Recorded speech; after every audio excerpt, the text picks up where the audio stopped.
J.J. Thomson's experiments with the discharge tube with different gases filled in it, one at a time, led to the conclusion that all the elements contain negatively charged particles, which were later called electrons. Since the atom is electrically neutral, it was proposed that the atom must also contain positively charged particles in it, such that the total negative charge in the atom is equal to the positive charge in it. Based on these assumptions, J.J. Thomson proposed the plum pudding model of the atom. In this model, he proposed that the total positive charge in the atom is spread throughout its volume, and the negatively charged electrons are distributed in this volume like seeds in a watermelon. But subsequently, an experiment proposed by Ernst Rutherford and carried out by his students Hans Geiger and Ernst Marsden to understand the structure of the atom proved that the plum pudding model of the atom was not in agreement with the results of the experiment. Rutherford proposed that the scattering of the alpha particles from atoms of an element would be helpful in understanding the structure of the atom. Let us now study and understand the Rutherford's alpha particle scattering experiment, which led to Rutherford's nuclear model of the atom. The experimental setup consisted of a source of alpha particles, like bismuth 214, placed in a cavity in a lead block, and the arrangement was made to obtain a narrow beam of alpha particles by passing them through space between lead bricks. Here, we should remember that the alpha particles were actually helium nuclei. As we know, the charge of the alpha particle is 2 times the charge of the proton, and its mass is 4 units. The narrow beam of alpha particles so obtained was allowed to fall on thin gold foil of thickness around 2.1 into 10 to the power minus 7 meter, that is 0.21 micrometer. The scattered alpha particles were made incident on a zinc sulfide screen. The zinc sulfide screen being a fluorescent screen, the alpha particles upon striking the screen caused scintillations leading to the detection of their presence. The scintillations were observed through a microscope. This entire arrangement was enclosed in a vacuum chamber to avoid stray particles, if any, entering the experimental area. It was observed experimentally that most of the particles passed off straight through the gold foil without any deviation in their path. A few of them suffered minor deviations, and very few of them suffered large deviations. These deviated particles were studied as a function of the angle of scattering. Angle of scattering is defined as the angle between the path of incident particle on the gold foil and the path of the scattered particle away from the gold foil. A graph was plotted between the number of scattered particles detected on the y-axis and the scattering angle on the x-axis.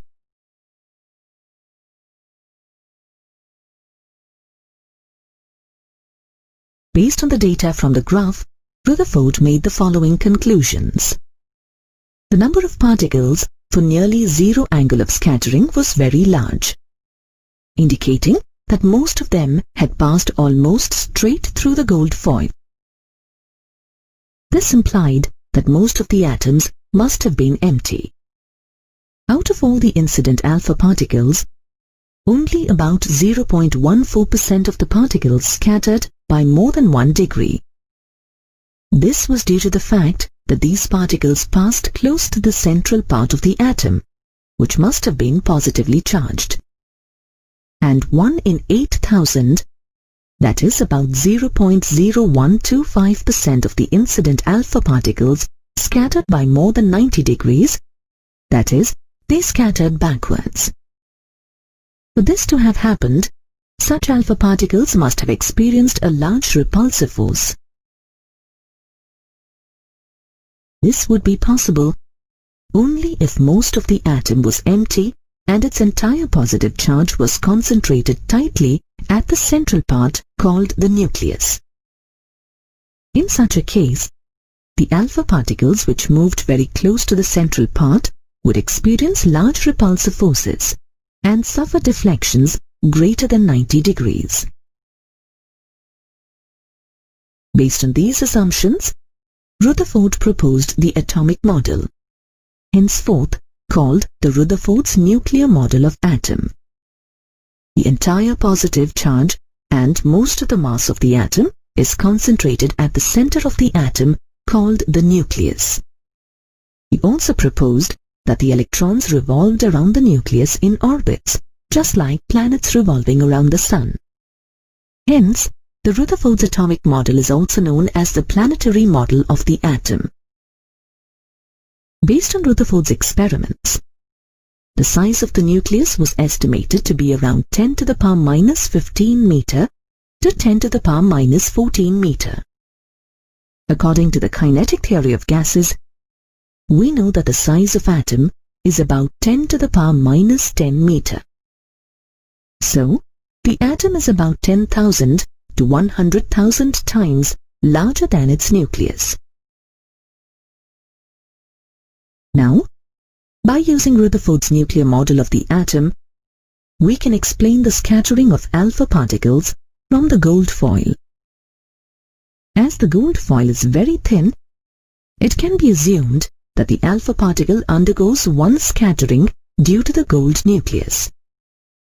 So, to calculate the trajectory of an alpha particle, it is enough to consider the scattering of an alpha particle by a single gold nucleus. The atomic number of gold is 79. That is, the nucleus of gold contains 79 protons. Therefore, the charge on the gold nucleus is equal to 79e, where E is assumed to be the charge on each proton. Hence, the gold nucleus is approximately 50 times heavier than the alpha particle. Hence, it can be assumed that the gold nucleus remains stationary during the scattering process.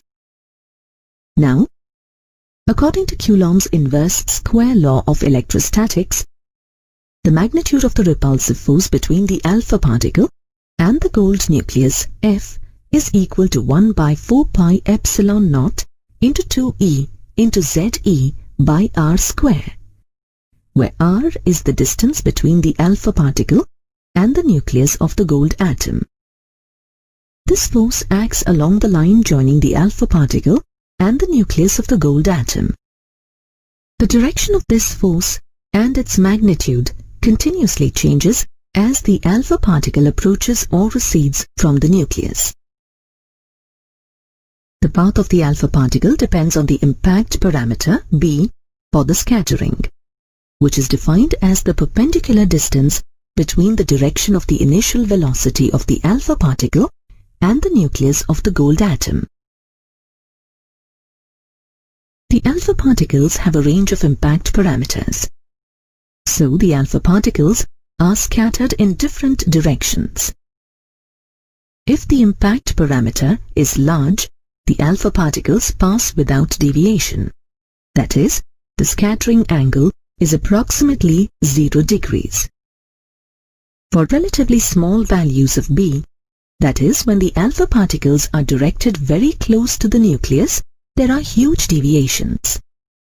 If the alpha particles are directed in the same line as of the gold nucleus, then they undergo a head-on collision, in which case the impact parameter is the least and hence the scattering angle is approximately 180 degrees.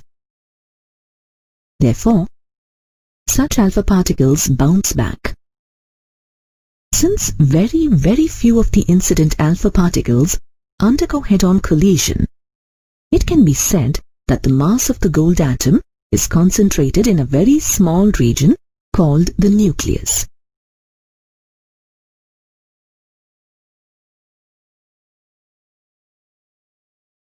According to the Rutherford model of the atom is electrically neutral.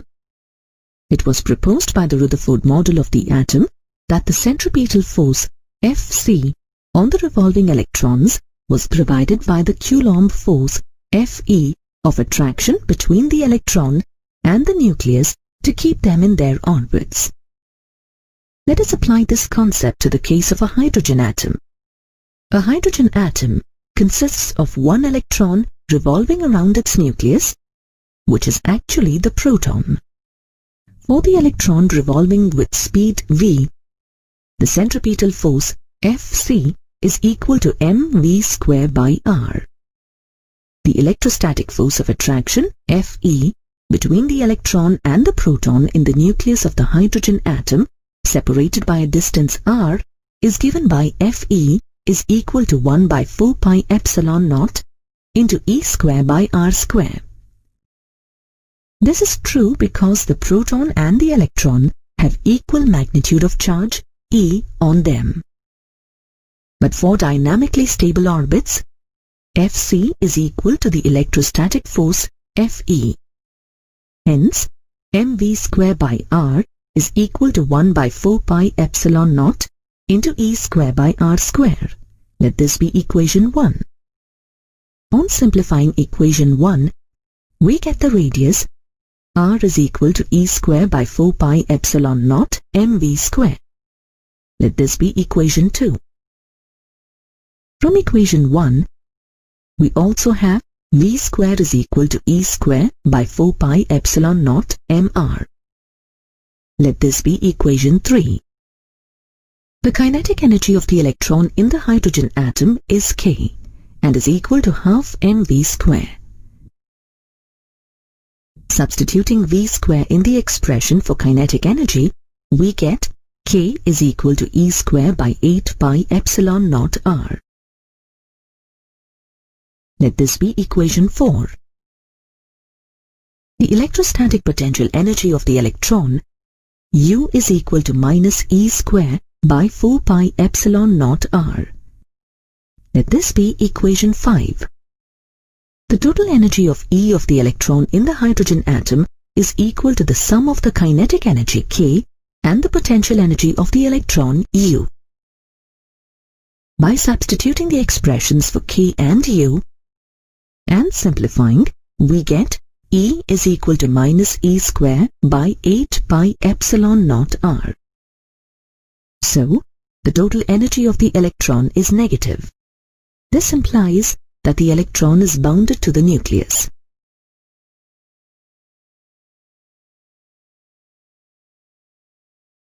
When a metallic body is heated, it emits electromagnetic radiation. The radiation may consist of different wavelengths. The electromagnetic radiation may consist of different components having different wavelengths. For example, when the filament of an electric bulb is heated, it emits white light consisting of radiations in the visible range. When this white light is passed through a prism, we obtain a continuous spectrum consisting of all the wavelengths in the spectrum.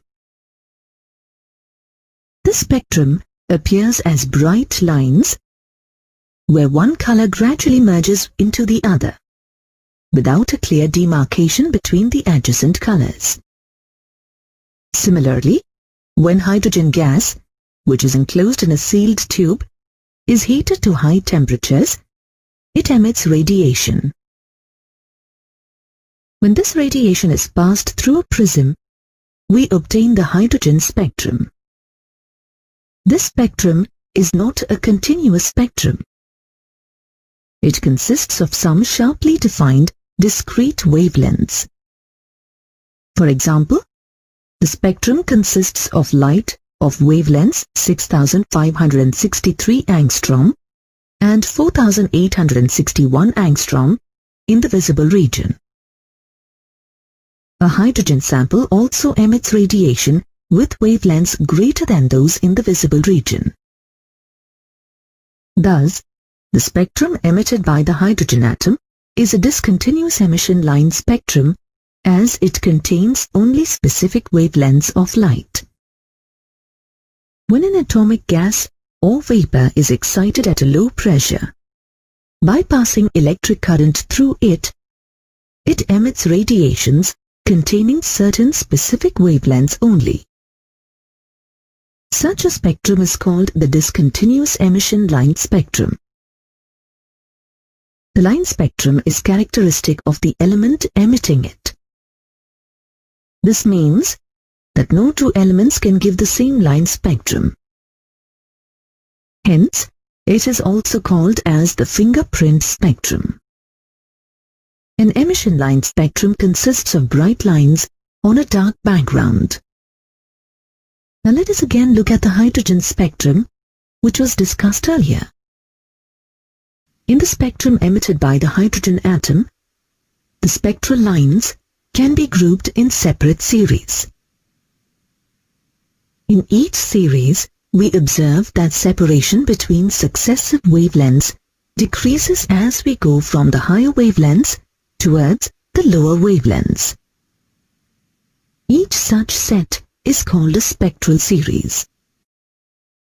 An important point to remember is that the wavelengths in each series approach a limiting value known as the series limit.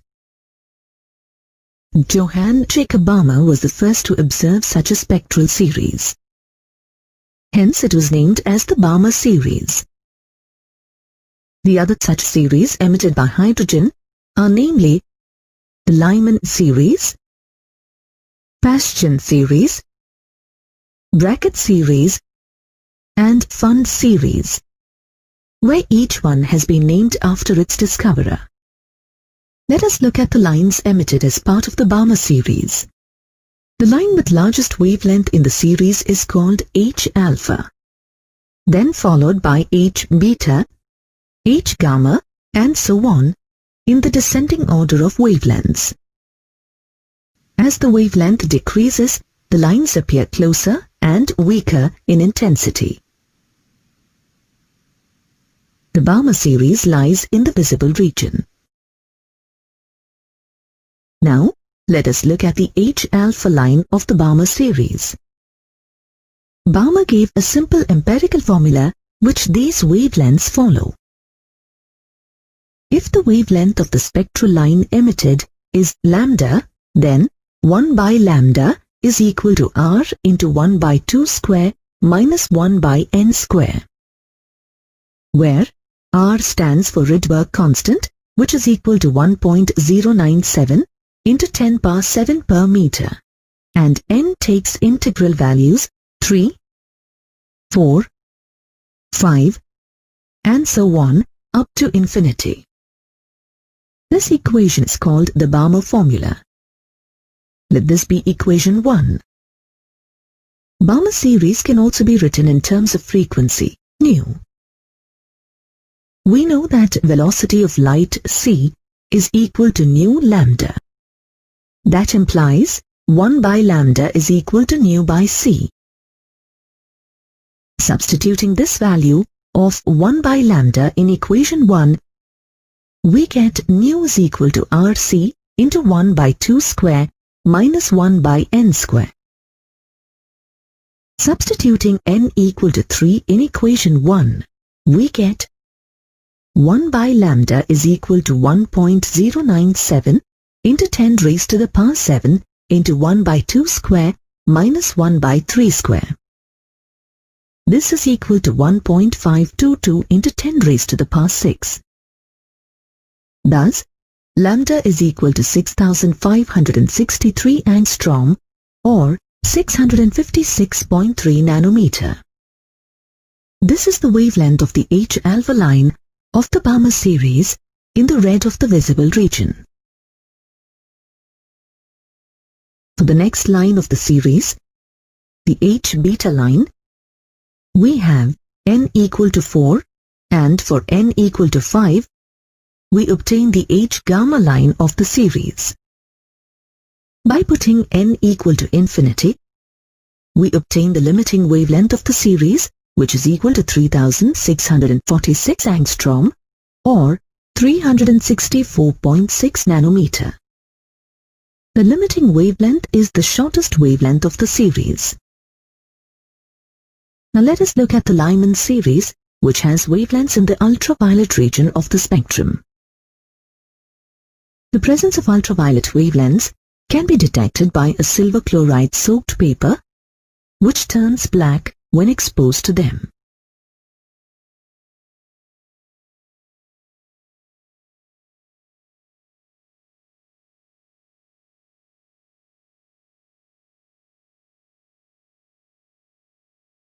The empirical formula for the Lyman series is 1 by lambda is equal to R into 1 by 1 square minus 1 by n square.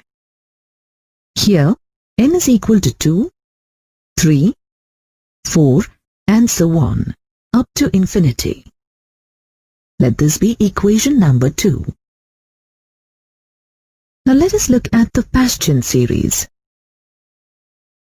The Paschen series has spectral lines which lie in the infrared region. The formula for the Paschen series is 1 by lambda is equal to R into 1 by 3 square minus 1 by n square. Here, n is equal to 4, 5, 6, and so on, up to infinity. Let this be equation 3. The bracket series has spectral lines which lie in infrared region.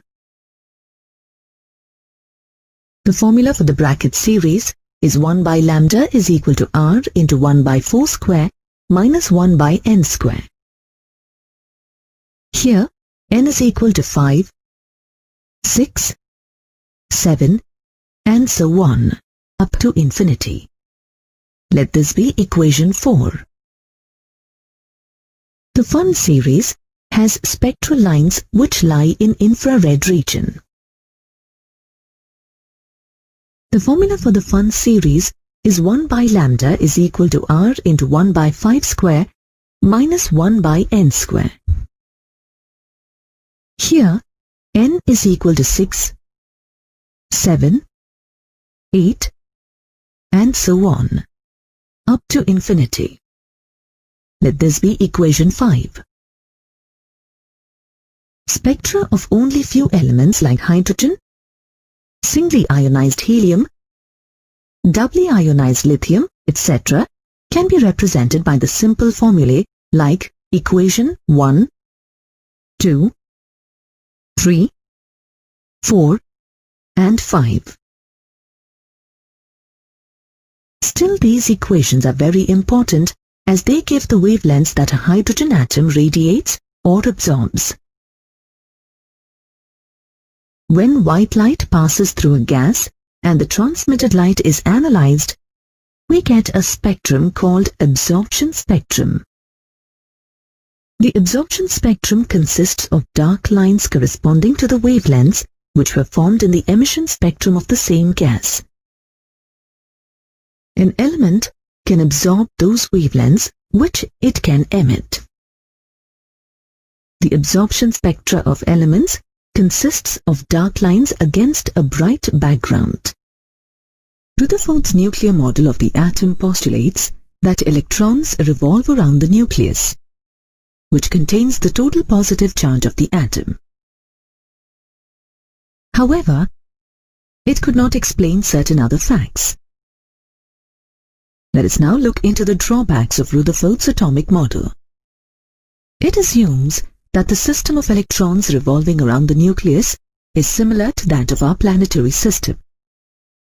As the gravitational force holds the planetary system together, the electrons around the nucleus are held by electrostatic force in an atom, which is given by Coulomb's law.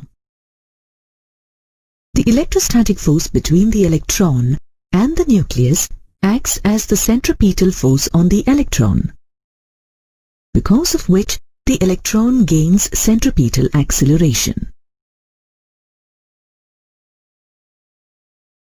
According to the classical electromagnetic theory, an accelerated electron should continuously lose energy as it emits radiation in the form of electromagnetic waves.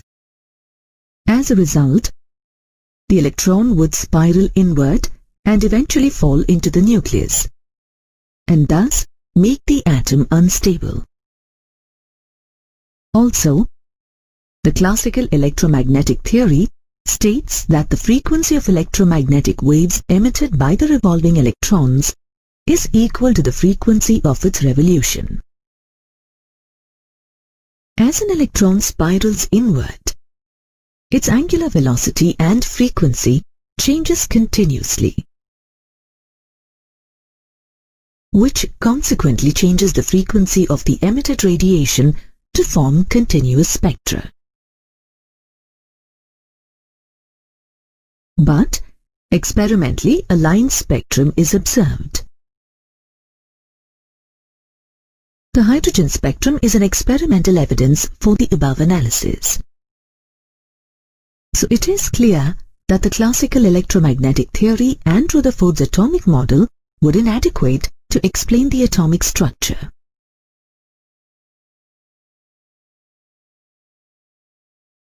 In order to overcome these limitations, in 1913, Niels Bohr gave his postulates based on quantum theory of radiation.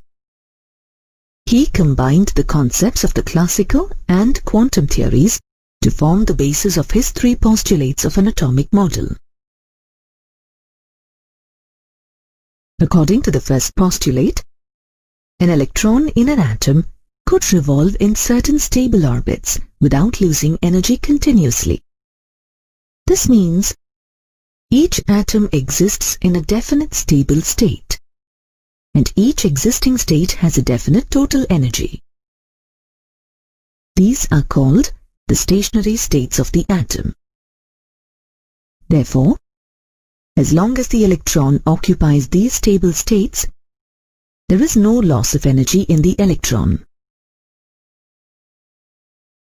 According to Bohr's second postulate, the electron revolves around the nucleus only in those orbits for which the angular momentum L is an integral multiple of a constant equal to nh by 2 pi, where h is Planck's constant equal to 6.625 into 10 to the power minus 34 joule second. Therefore, the angular momentum L of the electron is equal to mvr, which is equal to nh by 2 pi, where m is the mass of the electron, v is its velocity, r is the radius of its revolving orbit, and n is an integer. Let this be equation 1. According to Bohr's third postulate, an electron might make a transition from one specific non-radiating orbit to another of lower energy. When it does so, a photon is emitted having energy equal to that of the energy difference between the initial and final states. Then, the frequency nu of the emitted photon is given by the relation h nu is equal to EI minus EF. Here, EI is the initial state energy and EF is the final state energy of the electron. Let this be equation 2.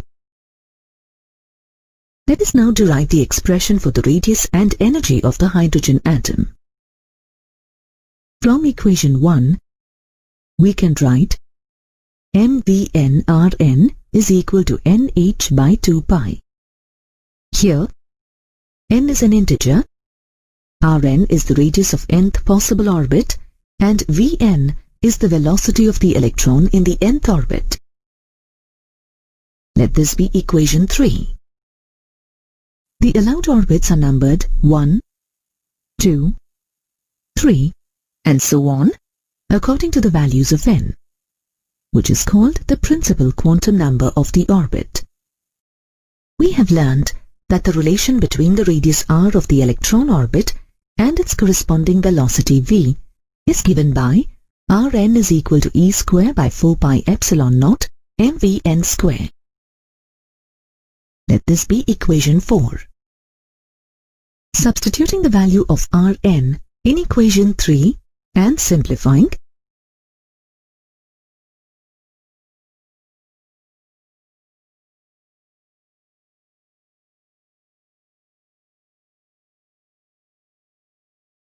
we have Vn is equal to E square by 2 epsilon naught nh.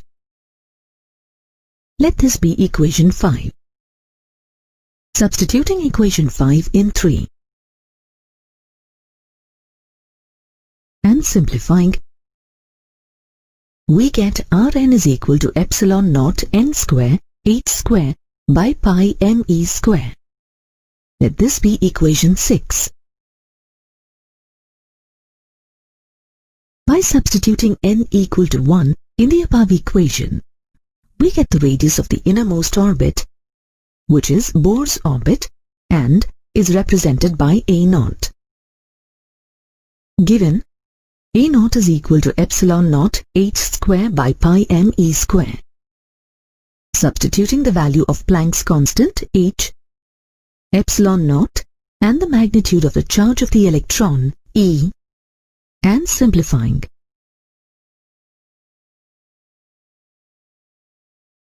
we get A0 is equal to 0.529 into 10 to the power minus 10 meter, which is equal to 0.529 angstrom. From equation 6, it is clear that the radii of orbits are directly proportional to n square. According to Rutherford's model of the atom, the energy En of an electron for a particular orbit of radius Rn is equal to minus E square by 8 pi epsilon naught Rn, where n is the principal quantum number. Let this be equation 7. Substituting the value of Rn and simplifying,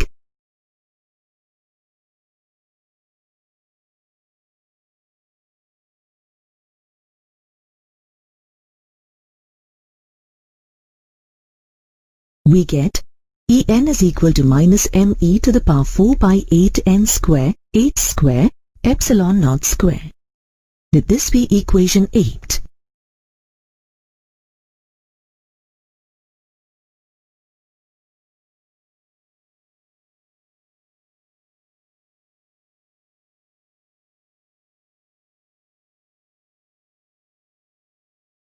Substituting the values of m, e, epsilon naught, h, and simplifying, we get En is equal to minus 13.6 by n square electron volt.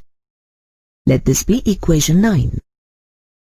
The negative sign of the total energy of an electron moving in an orbit means that the electron is bound with the nucleus. Substituting n equal to 1 in equation 9, we get the energy of the first orbit, E1, is equal to minus 13.6 electron volts. This is the lowest energy state of the atom and is called the ground state. Thus, the minimum energy required to remove the electron from the ground state is 13.6 electron volts. This is called the ionization energy of hydrogen atom. When an electron gains enough energy to go to higher orbits, the atom is said to be in an excited state. By substituting n is equal to 2 in equation 9, we get the energy of the second orbit, E2, as minus 3.4 electron volts. Similarly, by substituting n is equal to 3 in the expression for En, we get the energy of the third orbit, E3, as minus 1.51 electron volts. So, to excite an hydrogen atom from ground state, where n is equal to 1, to the first excited state, where n is equal to 2, the energy required is E2 minus E1. This is equal to minus 3.4 of minus 13.6, which is equal to 10.2 electron volts.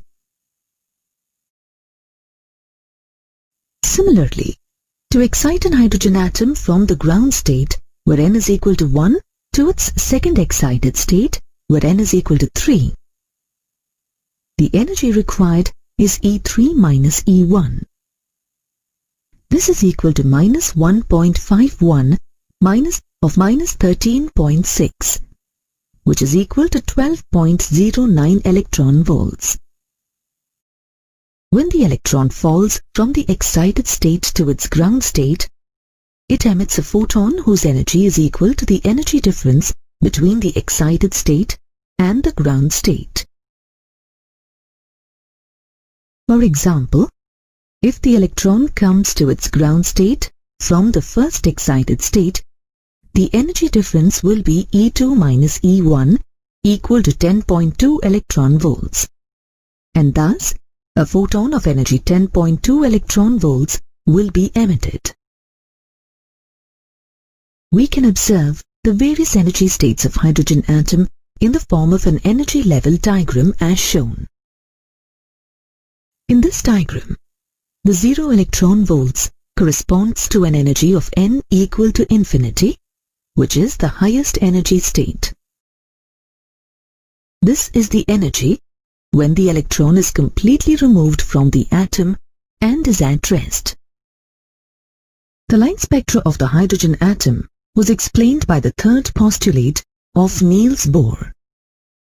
We know that when an electron in a lower energy level with principal quantum number n1 absorbs energy from a photon, it jumps to a higher energy level, such that the photon energy will be equal to E2 minus E1, where E2 is the energy of the level corresponding to N2 and E1 is the energy corresponding to N1. Similarly, when an atom jumps from a higher energy level E2 to a lower energy level with energy E1, a photon is released with the frequency nu, such that H nu is equal to E2 minus E1. Let this be equation 1. We have seen from Bohr's postulates that the energy En of any level corresponding to a principal quantum number n is given as En equal to minus m e to the power 4 by 8n square epsilon naught square h square. Now using the result of equation 2 for N1, the energy E1 is equal to minus m e power 4 by 8 n1 square epsilon naught square h square. Let this be equation 3. Similarly, for N2, the energy E2 is equal to minus m e to the power 4 by 8 n2 square epsilon naught square h square. Let this be equation 4. On substituting equations 3 and 4 in equation 1 and simplifying, we get h nu is equal to m e to the power 4 by 8 epsilon naught square h square into 1 by n1 square minus 1 by n2 square. This equation is called Rydberg's formula. Let this be equation 5. From equation 5, we get nu is equal to m e to the power 4 by 8 epsilon naught square h cube into 1 by n1 square minus 1 by n2 square. Let this be equation 6. Substituting n1 is equal to 2 and n2 is equal to 3 in equation 6, we get nu is equal to m e to the power 4 by 8 epsilon naught square h cube into 1 by 2 square minus 1. From equation 6, comparing nu with the empirical formula for BOHR'S series that you have learnt earlier, we get nu is equal to Rc into 1 by 2 square minus 1 by n square. Hence, we see that the value of R, or the Rydberg's constant, is equal to m into e to the power 4 by 8 epsilon naught square h cube c. Substituting the values of mass of the electron m, charge on the electron e, permittivity of free space epsilon naught, Planck's constant h, and speed of light c, we get r is equal to 1.03 into 10 to the power minus 7 per meter. This value of r is very close to 1.097 into 10 to the power minus 7 per meter, which is obtained from the empirical formula of Balmer. This agreement between the theoretical and experimental values of Rydberg's constant provided a direct and striking confirmation of the Bohr's model of the atom. So, when we substitute N1 is equal to 2 and N2 is equal to 3, 4, 5 and so on, we get the Balmer series. Similarly, when we take N1 is equal to 1 and N2 is equal to 2, 3, 4 and so on, we get the Lyman series. When N1 is equal to 3 and N2 is equal to 4, 5, 6 and so on, we get the Paschen series. When N1 is equal to 4 and N2 is equal to 5, 6, 7 and so on, we get the bracket series. Similarly, when N1 is equal to 5 and N2 is equal to 6, 7, 8 and so on, we get the Pfund series. In this diagram, it is clearly seen how different atomic series are produced when electrons jump from a state of higher energy to a lower one. These lines are called emission lines. Likewise, absorption spectra is also obtained when an atom absorbs a photon having an energy equal to the difference in energies of two levels, and it makes a transition from the lower energy level to the higher one. This is called absorption.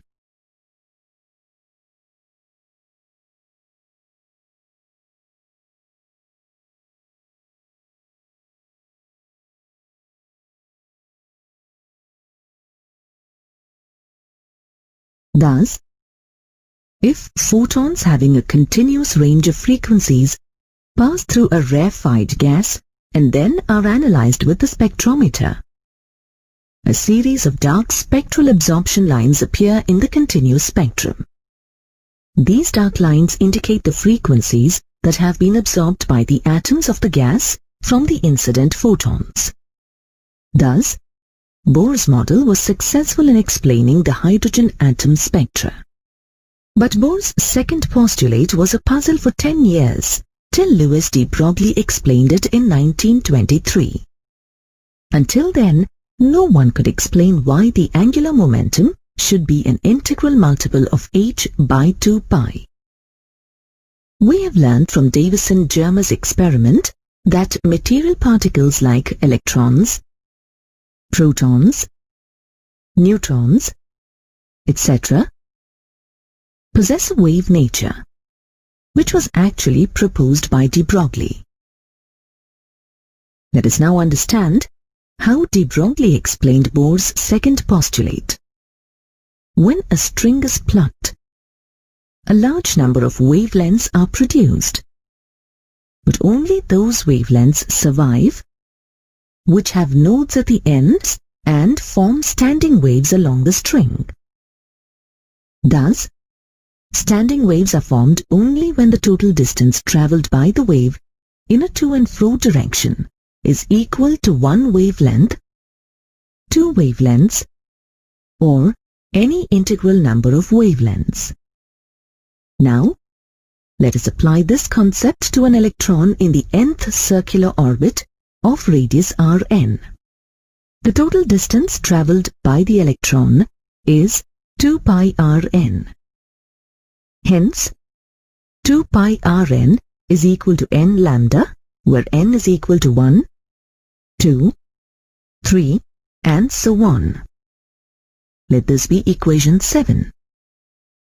We know that de Broglie's wavelength corresponding to the motion of a particle having a momentum p is given by lambda is equal to h by p. Here, h is the Planck's constant and p is its momentum. As momentum is the product of the mass m and the velocity v, we have lambda is equal to h by mvn. Here, vn is the velocity of the electron in the nth orbit. Substituting the value of lambda in equation 7, we have 2 pi rn is equal to nh by mvn. Rearranging the equation, we get mvn rn is equal to nh by 2 pi. Let this be equation 8. Thus, the angular momentum of an electron is quantized. The quantized electron orbits and energies are due to the wave nature of the electron. Equation 8 is nothing but Bohr's second postulate. In spite of the amazing results of Bohr's model, it had some drawbacks. Bohr's model could be applied only to hydrogen-like atoms. That is, the atoms having only one electron, like singly ionized helium, doubly ionized lithium, etc. It could not explain the spectrum of atoms with more than one electron. Bohr's model included only the electric force between the electron and nucleus, but it did not take into consideration the electric forces between electrons in multi-electron atoms. Though the frequency of spectral lines was correctly predicted by Bohr's model, some frequencies are relatively more intense than the others. Bohr's model could not explain this fact. Thus, the atomic model of multi-electron atoms can be better understood by applying a new theory called the quantum theory.